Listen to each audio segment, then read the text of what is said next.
3 ஆண்டுகளுக்கு முன்பு ஆதாயமில்லா மக்கள் பணி, சமரசமில்லா மக்கள் நலன் என்ற கொள்கை முழக்கத்தோடு பொது வாழ்க்கையில் அடியெடுத்து வைத்த எனக்கு திருச்சி நாடாளுமன்ற தேர்தலில் போட்டியிட ஒரு வாய்ப்பை அளித்த திராவிட முன்னேற்ற கழகத்தின் தலைவர் நமது முதலமைச்சர் அண்ணன் தளபதி அவர்களுக்கு முதலில் நன்றியை நான் தெரிவித்துக் கொள்கிறேன். இதற்கு வித்திட்ட நமது அமைச்சர் அண்ணன் கே நேரு அவர்களுக்கும் சகோதரர் மகேஷ் பொய்யாமொழி அவர்களுக்கும் நான் என் நன்றியை நான் தெரிவித்துக் கொள்கிறேன்.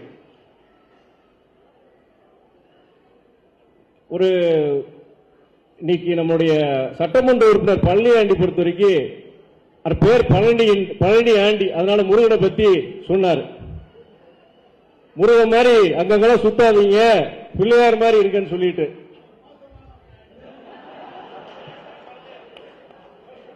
அதாவது நான் இதெல்லாம் தெரியும். ஆனா மகாபாரதம் ராமாயணம் ரொம்ப கரைச்சு குடிச்சவன் நானு.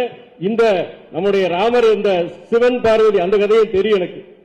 நானும் வந்ததிலிருந்து இந்த திருச்சி மண்டல திமுகவுக்கு சிவனும் சக்தியா இருக்கிற அண்ணன் நேர சுத்தி சுத்தி வந்துட்டு தான் இருக்கேன்.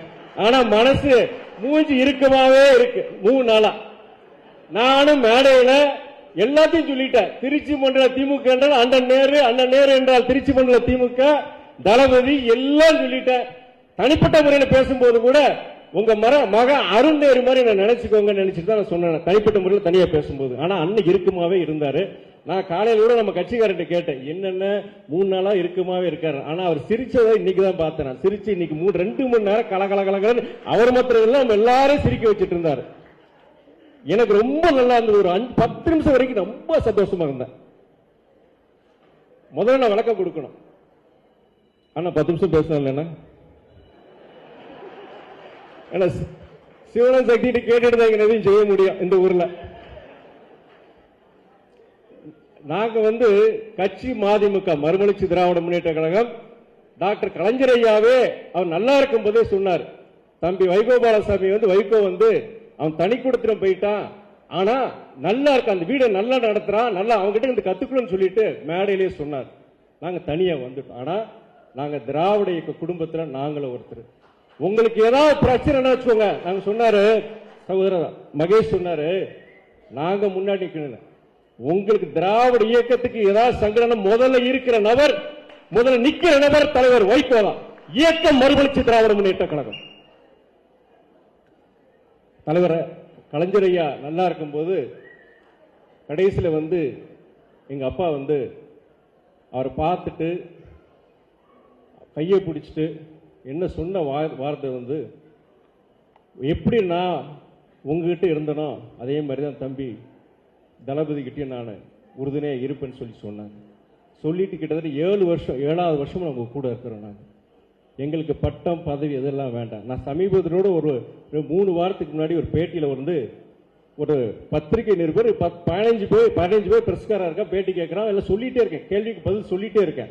அதுல ஒருத்தன் குறுக்கால கூப்பிட்டு திரும்பி எங்கிட்ட, எங்க சீட்டு இப்படின்னா நீங்க இருப்பீங்களா, இப்படின்னா நீங்க இருப்பீங்க. அப்ப நான் சொன்னேன், ஏப்பா சீட்டே கொடுக்காட்டியே நாங்க அணில் தான் இருப்போம் நான் சொன்னேன். நான் அது சொன்னது மனசுல இருந்து வந்தது. நான் அரசியல்வாதி கிடையாது. என்னதான் ஒரு அரசியல் குடும்பத்தில் பிறந்தவனா இருந்தாலும் அரசியல் நான் ஒரு அரசியல்வாதி கிடையாது. அரசியலுக்கு வருவன கனவு கூட நான் எதிர்பார்த்தது கிடையாது.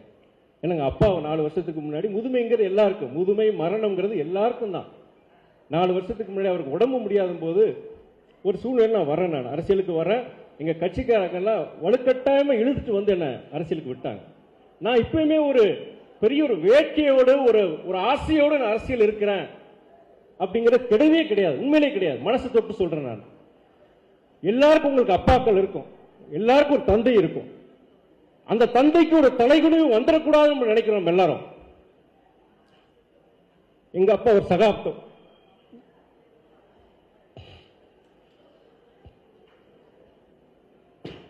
அந்த சகாப்தத்துக்கு தாய்களும் வந்துருக்கூடாது, அரசியலுக்கு வந்துருக்கிறார்.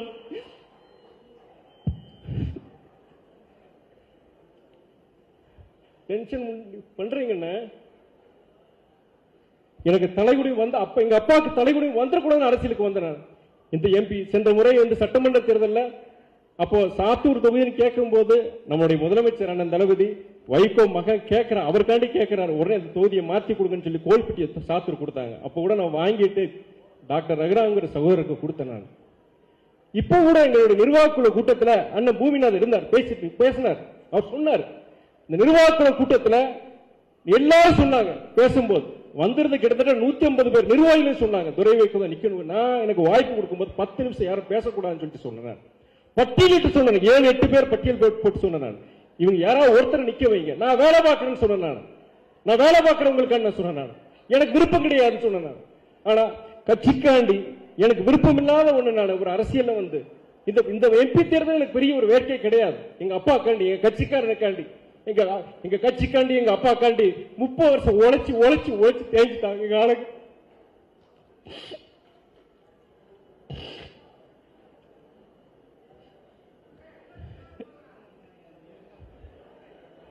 சின்னமா சின்னமா செத்தான எங்க சின்னம் தான், செத்தான சின்னம் தான், எங்க சின்னம் தான், செத்தான எங்க சின்னம் தான். நான் சுயமரியாதைக்காரன். நான் அறிஞர் அண்ணாவோட அறிஞர் அண்ணாவோட கட்சி திமுக, டாக்டர் கலைஞரோட கட்சி திமுக, எங்க அப்பாவும் திமுக தான் இருந்தாரு. கலைஞர் ஐயா உயிரோட நேசிச்சாரு. இதே உதயசூரியன் சின்னத்தை எங்க ஐயாவை போட்டி போட்டார். இதே நாங்க உயிரோட நேசிக்கிறோம், கலைஞர் ஐயா உயிரா நேசிக்கிறோம், திமுக உயிரா நேசிக்கிறோம், உதயசூரியன் சின்னத்தை நாங்க மதிக்கிறோம். ஆனா எங்களுக்கு எங்களுடைய கட்சியிலிருந்து பொறுப்புனா ராஜினாமா பண்ணிட்டு, மதிமுக பொறுப்பு ராஜினாமா பண்ணிட்டு இன்னொரு கட்சி நான் நிக்க முடியாது. இப்பயே சொல்றேன், நீங்க இன்னொருத்தர் நிப்ப, நாங்க நிக்கிறோம், மதிமுக கட்சி உங்களுக்கு உறுதியா நிக்கிறோம், உறுதுணையா நிக்கிறோம். நீங்க ஒரு வேட்பாளர் நிப்பாட்டுங்க, நாங்க நிக்கிறோம், உங்களுக்காண்டி வேலை செய்யறோம். நாங்க எங்களுக்கு வேண்டாம் திராவிட கழகம் மாதிரி நாங்க அரசியல் நடத்திட்டு போறோம். நாங்க இனிமே முடியாதுங்க. இன்னைக்கு நேரத்தில் முன்னாடி சொன்னாங்க, நிறைய பேர் பேசும்போது சொன்னாங்க, இன்னைக்கு நாட்டில் என்ன பிரச்சனை இருக்கு, மதவாத சக்திகள் தமிழ்நாட்டை வந்து திராவிட இயக்கங்களை அழிச்சிட்டு அவங்க மதவாத சக்திகள் இன்னைக்கு வேறும் நினைச்சிட்டு இருக்காங்க. இந்த நேரத்தில் அதுக்கு ஒரு வாய்ப்பு கொடுத்துடக்கூடாதுங்கிற உன்னதமான நோக்கத்தில் நம்ம எல்லாரும் சேர்ந்துருக்கோம். நம்ம இந்த மாதிரி தயவு செய்து எங்களை புண்படுத்தாதீங்க. நான் உங்களுக்கு உறுதுணையா இருக்கிறோம். நீங்க சீட்டே குறுக்காட்டி கூட 40 தொகுதியில் நான் வேலை பார்க்கிறேன். நாங்க சின்ன கட்சி தான், நாங்கள் பெரிய சக்தி கிடையாது, பெரிய சக்தி கிடையாது. எங்க ஐயாவுக்கு வயசாயிருச்சு, 80 வயசு ஆயிடுச்சு. முடிஞ்ச வரைக்கும் அவர் குரல் கொடுத்துட்டு இருக்காரு, நாடாளுமன்றத்தில் இன்னைக்கும் குரல் கொடுக்கிறார். அதனால தயவு செய்து எங்களை புண்படுத்தாதீங்க. நாங்க தயவு செய்து இதுக்கு மேல எங்களால் இது பண்ண முடியாது சொல்லிட்டு, அதாவது இந்த தேர்தலை பொறுத்த வரைக்கும் பாசிசத்திற்கும் ஜனநாயகத்திற்கும் இடையான போட்டி, நீதிக்கும் அநீதிக்கும் இடையிலான போட்டி. இந்த தேர்தலை நீதி ஜெயிக்கணும், தர்மம் ஜெயிக்கணும், திமுக அணி வெற்றி பெறணும், அண்ணன் தளபதியோட களங்களை வலுப்பெறணும். அதுக்கு நாங்க தயாரா இருக்கிறோம், நாங்க உயிரை கொடுக்க நாங்க தயாரா இருக்கோம் அப்படின்னு சொல்லிட்டு 40 நமதே, நம்முடைய அணி ஜெயிக்கும். நன்றி, வணக்கம்.